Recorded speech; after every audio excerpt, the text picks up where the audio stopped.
Ibn Kathir, when he was explaining the ayah, he said, we know that this man was killed as a kafir because his property was confiscated and added to the Bayt al-Mal of the Muslims. So this man, what he did, his adultery wasn't an ordinary adultery. He slept with his father's wife. So what he did is classified as major kufr. So he was killed as a kafir. He became an apostate from Islam because what he did was classified as major kufr. Another trait of the Khawarij, they do not call a person a Muslim till they practice inquisition against him. Now if you leave from here, you go to Malaysia and you see a man with the name Muhammad, do you judge him as a Muslim or a kafir? A Muslim. A Khawarij will never judge him as a Muslim until they do inquisition on him to find out if he has their Khawarij Aqidah. If he doesn't have their Khawarij Aqidah, he is a kafir. So a Khawarij, their mentality is, you are guilty as a kafir until we prove your innocence. And we prove your innocence by asking you questions to see if you have our Khawarij Aqidah. Ahlul Sunnah wal Jama'ah, if we leave from here, we go to Pakistan, and we see a woman in hijab, and her name is Aisha, we judge her as a Muslim because Pakistan is a Muslim country. Her name is Aisha and she's wearing hijab. All these are symbols of Islam. The Khawarij said, no, that's not the case. You have to do an inquisition on the person. Until you ascertain that they have our Aqidah, only then you pronounce them as a Muslim. They call themselves Jama'at al-Muslimin or Jama'at al-Tawheed, to signal to the Muslims only we are Muslims. Jama'at al-Muslimin or Jama'at al-Tawheed. They make takfir on the children of the kuffar. Even though the Prophet said, Kullu mawlud yulad al-fitra, every child was born on fitra, every child was born a Muslim. Our Aqidah says if a child should die at the age of 5, 6, 7, 8, before puberty, even though it's a Hindu child, that child die as a Muslim. That's our Aqidah. The Khawarij said, no, no, no, because the child, his mother was a Hindu, his father was a Hindu, that child is a kafir, and that child will be in the hellfire. According to our Aqidah, our understanding of Tawheed, our understanding of Islam, if you have a child, you the Muslim mother, you the Muslim father, you have a child, when the child reaches puberty, you don't need to give the child shahada because you brought the child up in Islam. But the Khawarij say that you need to give shahada to every Muslim child when he or she reaches puberty. If he didn't take his shahada, he becomes a kafir child. Now the Sahabas had children. These children are called the Tabi'een. No Sahaba, Abu Bakr, Umar, Uthman, Ali, gave shahada to their children when they reached puberty. This is a bid'ah from the Khawarij in regards to Aqidah. They don't pray behind people who do not belong to the Khawarij group. They reject shafa'ah, intercession. They reject the hawd, the fountain of the Prophet ﷺ. They reject the sirat, the pull sirat. Number 9, Surah Yusuf. Some Khawarij say this surah is not a surah. Allah never revealed Surah Yusuf. This is nothing but a novel and a love story. Allah is too shy to reveal Surah Yusuf in the Quran. So many of them, they reject Surah Yusuf. They make takfir on those who send their children to state schools. Now in the UK, for you to send a child to the Muslim school, you need £3,000 a year. £3,000 a year for one child. Some Muslims have 4 children and they cannot afford to spend £12,000 a year for the 4 children.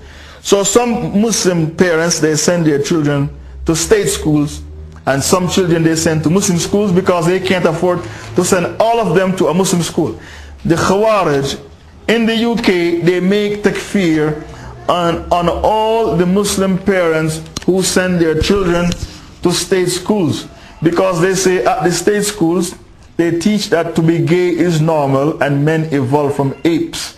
So because you send your children to state schools, you are aiding and abetting kufr and heresy, so you are a kafir yourself. Whenever a Muslim gets arrested in the UK, the USA, these Muslims, sometimes the kuffar knock on their door and storm their house. When I got arrested, 20 policemen stormed my house wearing bulletproof vests. It's from Scotland Yard, special branch. If you go to jail and then the British government or the American government take you to court to charge you with terrorism or some rubbish law of theirs, if you instruct a barrister, an attorney, a solicitor, an advocate to speak for you in court on your behalf, they say you are a kafir because you did not judge by what Allah revealed. And by you instructing an attorney, a solicitor, an advocate to speak on your behalf, you acknowledge the laws of the kuffar. Now these Khawarij in the UK, they do a lot of credit card fraud. They defraud the British banks. And every time they get caught by Scotland Yard for fraud, they themselves instruct kafir barristers and attorneys to speak on their behalf. So why don't they make takfir on themselves? When they get caught doing fraud, they make a lot of passports as well. Credit card fraud. They always instruct kafir barristers, attorneys, solicitors to defend them in court. But they don't make takfir on themselves. But when a person who doesn't belong to their group instruct a barrister, an attorney, a solicitor to speak on his behalf in court, they say he is a kafir, and they quote the ayah, Surah 4 verse 60, Alam tara ila alladhina yaz'umun annahum amanu bima unzila ilayk wa ma unzila min qablik yuriduna an yatahakamu ila at-taghut wa qad umiru an yakfuru bih. Haven't you seen those hypocrites who claim that they believe in what came down to you, O Muhammad, and what came down before your time, that they seek to go to the taghut for judgment, even though they were commanded by Allah to reject faith in all the taghut. This ayah, Surah 4 verse 60, was revealed for people who had a choice between Sharia court and the Kafir court. And they shun Sharia court and prefer the hukum, the law of the Kafir court. This ayah is applicable to them. You cannot apply this ayah to people who were forcefully taken to court by the Kafir government of Europe and America. Number 12. They make takfir on Muslim women who don't wear hijab. In Algeria, they kill hundreds of Muslim women who don't wear hijab and say they are kafirs. Some of them say the women who don't wear hijab, only a woman who is doing business take off her hijab. Doing business means prostitution. Only women who do business take off their hijab, and they kill hundreds of women in Algeria for not wearing a hijab, because as far as they are concerned, you're a kafir if you don't wear the hijab. If a Muslim woman doesn't wear her hijab, she's not a kafir, she's a fasiq. She only becomes a kafir if she mocks people who wear hijab. The only time a Muslim woman becomes a kafir for not wearing the hijab is if she ridicules the hijab. But if she did not ridicule the hijab, she is not a kafir, she is a fasiq. One of the famous Khawarij is Shukri Ahmed Mustafa, born 1942, hanged in Egypt 1978. His Jama'ah is called Jama'ah Takfir al-Hijra, in which he makes hijra, he makes takfir on people, and then he makes hijra to a piece of land in Egypt. And he said any Muslim who doesn't make hijra and join his community is a kafir. And if you drink the water coming from the taps, because the water is controlled by a government institution, you're a kafir.